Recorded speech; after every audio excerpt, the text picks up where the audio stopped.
ओम नमः शिवाय। श्री शिव महापुराण शतरुद्र संहिता अध्याय 232। भगवान शिव का अर्धनारीश्वर अवतार एवं सती का प्रादुर्भाव।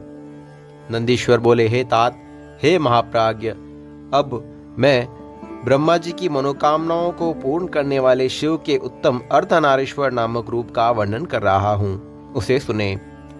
ब्रह्मा के द्वारा विरचित समस्त प्रजाओं का सब विस्तार नहीं हुआ, तब उस दुख से व्याकुल हो वे चिंतित रहने लगे। तब आकाशवाणी हुई कि आप मैथुन सृष्टि करें। यह सुनकर ब्रह्मा जी ने मैथुन सृष्टि करने का निश्चय किया। उस समय शिव जी स्त्रियां उत्पन्न नहीं हुई थी, तब ब्रह्मा जी मैथुन सृष्टि करने में समर्थ नहीं हो सके। शिव के प्रभाव के बिना इस प्रजाओं की वृद्धि नहीं होगी, ऐसा विचार करते हुए ब्रह्मा जी तप करने उद्यत हुए। पार्वती रूप परम शक्ति से संयुक्त परमेश्वर शिव का हृदय में ध्यान कर वे अत्यंत प्रीति से महान तपस्या करने लगे। इस प्रकार की उग्र तपस्या से संयुक्त उन स्वयंभू ब्रह्मा पर थोड़े समय में ही शिव जी प्रसन्न हो गए। उसके पश्चात भगवान हर अपनी पूर्ण चैतन्यमयी ऐश्वर्यशालिनी तथा सर्व काम प्रदायिनी मूर्ति में प्रविष्ट होकर अर्धनारीश्वर का रूप धारण करके ब्रह्मा के निकट पहुंचे। वे ब्रह्मा जी परम शक्ति से संपन्न उन परमेश्वर को देखकर दंडवत प्रणाम कर हाथ जोड़ते हुए उनकी स्तुति करने लगे। उसके बाद देवादिदेव विश्वकर्ता महेश्वर ने अत्यंत प्रसन्न से मेघ के समान गंभीर वाणी में सृष्टि के लिए ब्रह्मा जी से कहा।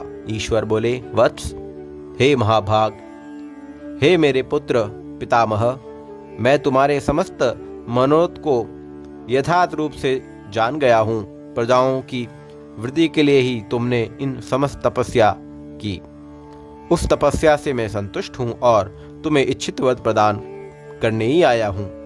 परम उदार और स्वभाव से मधुर यह वचन कहकर भगवान शिवजी ने अपने शरीर के वाम भाग से देवी पार्वती को अलग किया। शिवजी से अलग हुई पृथक रूप में स्थित उन परम शक्ति को देखकर विनीत भाव से प्रणाम करके ब्रह्मा जी उनसे प्रार्थना करने लगे। ब्रह्मा जी बोले, हे शिवे, आपके पति देवादिदेव शिवजी ने सृष्टि की आदि में मुझे उत्पन्न किया और उन्हीं परमात्मा शिवजी ने सभी प्रजाओं को नियुक्त किया है।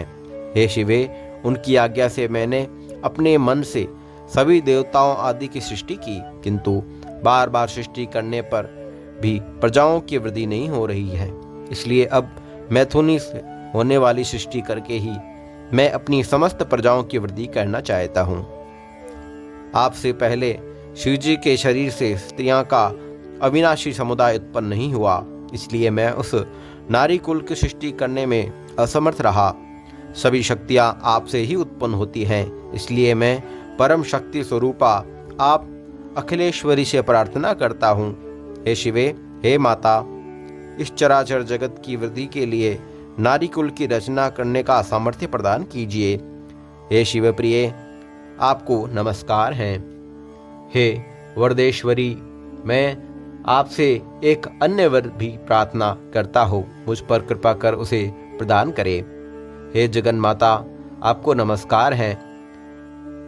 हे सर्वगे, हे अंबिके, इस चराचर जगत की वृद्धि के लिए आप अपने एक सर्वसमर्थ रूप मेरे पुत्र दक्ष की कन्या के रूप में अवतरित हों।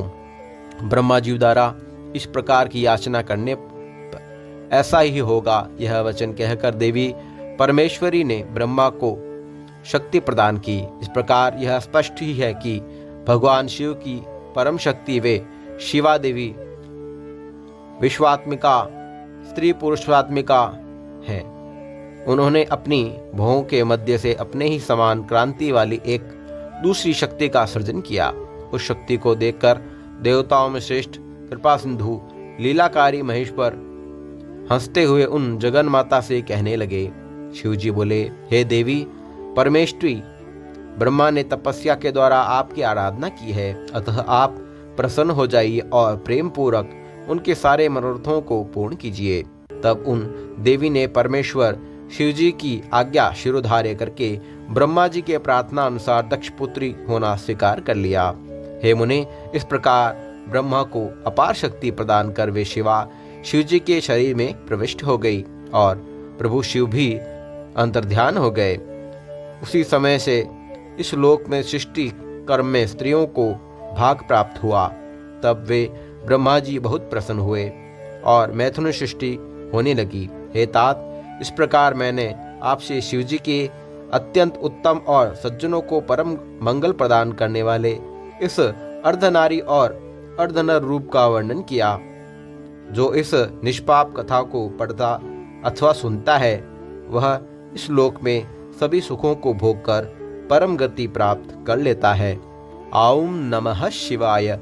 श्री शिव महापुराण रुद्र संहिता अध्याय 232 संपूर्ण हुआ।